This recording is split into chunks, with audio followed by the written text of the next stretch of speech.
How to enable Secure Boot on Windows 11. Hi everyone, welcome to the channel. This is Rose and I'm here to guide you on how to enable Secure Boot on Windows 11. Watch the video till the end, and without further ado, let's dive right into the video.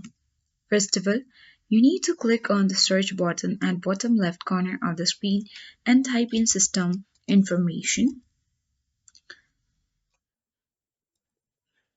After that, you will get the application. Click on Open at top right corner of the screen. Now from this section, you have to scroll to find Secure Boot State.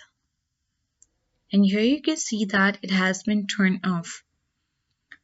In order to turn it on, simply follow all the steps. First of all, you need to go to Recovery option. Again, using the search bar, type in Recovery option.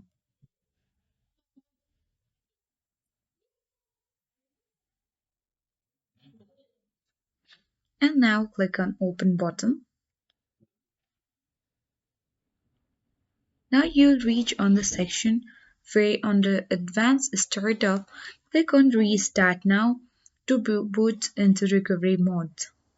And after that, from the recovery screen, you can select Advanced option and check UEFI firmware settings and then restart.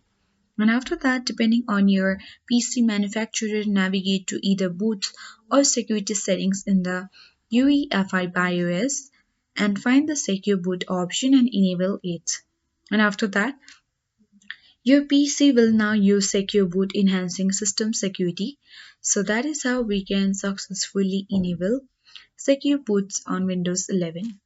I hope this guide was helpful. If it was, then do like, share, comment, and don't forget to subscribe.